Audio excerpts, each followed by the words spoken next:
Hi, Jason Perico for Bianchi Honda, suggesting you start your new year with a new Honda. Start by leasing the 2016 CR-V LX all-wheel drive for $299 a month with zero down. That's right, the no money down lease is back. Only $299 a month for the 2016 CR-V LX all-wheel drive. With over 500 Hondas in stock, I promise to find the right Honda for you.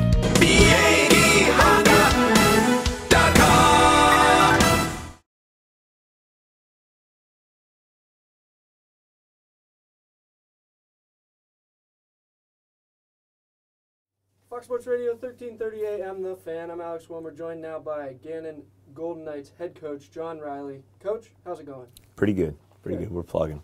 Coming off a loss to the PSAC West leader, in which you played tough, 79-67, a tough one to drop. Some of the players had some numbers, but how'd that game go overall? Well, it's kind of been typical pretty much of our season. We haven't really put 40 minutes together. I didn't think we played exceptionally well the first half. I thought we played a lot harder and tougher in the second half, got it to 7 with the ball a couple times, weren't able to convert. But I think the story in that game, we just were not able to stop IUP consistently. They were comfortable the whole night, and they were able to make shots. Yeah, they're a good team. You mentioned surging out to an early lead. These notes thanks to Dan Telesky, of course. Does great work. 8-3 lead here through 6 minutes and 30 seconds, and then again in the second half, you jumped out and played tough through 7 minutes. So there's something there. It's just how do you build? No, there's definitely some pieces there. We just haven't been able to this point in time just to be able to put long stretches. I was with one of our former players, Tyler Stashinsky, down in Pittsburgh on Sunday when we were on the road recruiting, and he said, you know, Coach, he said, I was up for the Slippery Rock game, and there's times you look really good, and there's a couple of minutes where just the bottom falls out, and it's just been a little bit of dysfunction there, but again, we got to keep plugging at it. We've got to continue to hope that we can get the group to be more cohesive at both ends, both defensively, offensively, and compete. I think for the most part, we're competing better, but we got to compete better if we want to be able to beat good teams. One of those pros is defense, and there's a kid on IUP, Brandon Norfleet, really special player, 22, 23 points per game. And you held him to 22 points, but more remarkably, 9 of 20 from the field. Well, we haven't guarded well all year, and that's a shame because we spend so much time on it, and we'll continue to spend time on it because that's a staple of our program. And defense really is all want to, and just effort-based. And then there has to be great communication on that. And we'll be good in a couple of those areas, but then we won't communicate. And when I say communicate, I'm talking about ball screens or there's so many different schemes that we use. And again, it's not very complicated, but we haven't been good there, and him getting 22 is unacceptable. I think he's a very good player. I give him credit. I mean, we've watched him over the years, and he's a guy that, frankly, that we've really stopped over the years. Yeah. We've stopped him every time, and IUP is a team that we've beaten many times over the years. But again, we have not defended very well this year, but we're going to continue to. We're not going to throw our hands up and quit on it because we're competitors, so we've got to do a better job of the effort that it takes. We've got to do a better job of the communication, and we've got to do a better job of just keeping the ball in front of us. From the outside looking in, there is improvement. We can see that. It's clear. It's right there. It's tough with a young team to put it together. You've got guys, Eisendorf, Boykins, Tupane. These are the things we go over each week. But again, the numbers, 20 points, 16 points. Tupane's have double digits 14 times this year.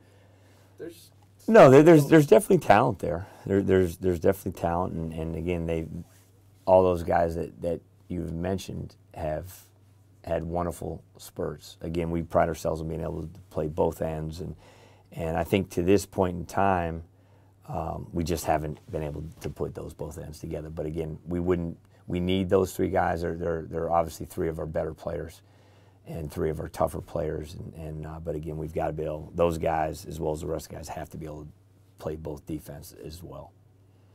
This isn't an X factor from this game, but as far as your philosophy as a coach, what is it in regards to foul shots? Is it their responsibility, or is that something you work together on as a team? In terms of what? In terms of practicing foul shots, getting the reps. You know, a lot of it is, do we shoot free throws? Yes, we shoot free throws, but at practice, we don't shoot as many as you need. They should be making a couple hundred a week on their own, just in the gym, just because there's other things that we have to work on. But overall, really this year, I thought we were going to be a terrible free throw shooting team. And I don't even know what we're shooting right now, but we're shooting much better than I thought. Now, last game, I know Tony shot poorly from the line, but he's been a pretty decent free throw shooter for us this year. And I think a lot of that really is psychological on top of getting in the gym. So I really haven't said a whole lot to Tony about it. Frankly, he's been a bright light really this year. He's been our most consistent player. He's been our toughest player. He's been our best defender, and it's been hard for him because he's had to guard forwards that he loses size on. Then he has to guard guards. And but I'm real proud of the effort that he has put out there every day in practice as well as in the games. Looking ahead, you've got Clarion. This is a team that historically hasn't had good luck in the Hammer Mill. 16 straight losses again, and they haven't won since 1981. But earlier this year, you dropped the season opener 67-46. There's been a ton of improvement for your team since then. Well, there has, and Clarion was greatly improved from last year, and they play a different style, and they have very good players. So we definitely have our work cut out for us no matter where we play. But it boils down to being able to stay in front of them and make them take tough shots because they have some very, very capable guard. Their guard play is very good. And then handling their pressure.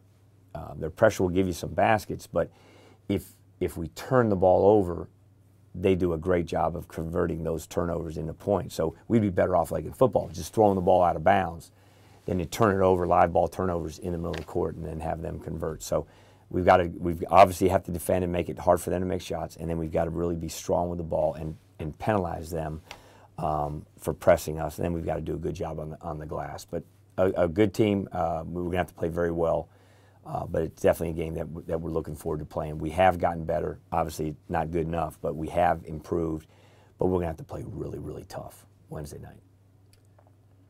I think thinking back to those free throws, that was my problem when I tried to play basketball when I was younger, was I couldn't figure out the discrepancy between myself and my friends that were really good. And it was simple. It was reps. It was shooting. That doesn't seem to be the problem for you, but I just thought about that.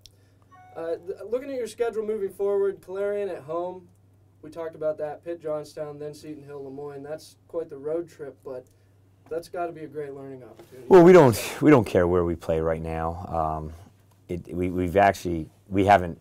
Our teams traditionally over the last years have been tremendous on the road. Obviously, we're not this year, but we're struggling everywhere this year. But that's not to say that we can't get any of these games because we've been.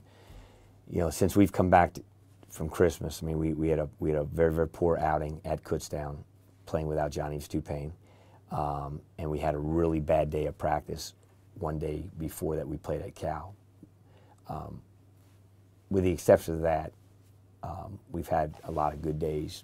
People don't see it, but so my point being is we have improved, but we have to continue to strive to get better, and it's a pride thing. Where's our pride level? Where's our toughness? Where's our competitiveness? And we have to really let that show because we have a great group of guys. Came into a tough situation this year, and we're still fighting. And we have to continue to take one game at a time and do everything we can to go get this game Wednesday. He's Gannonite head coach John Reilly. They've got Clarion Wednesday, 7:30 on our sister station, Jet Radio 1400. Cheyenne Coochie, Jim McCourty on the call. Hey, Coach, thanks a lot, man. Thank you. Appreciate it.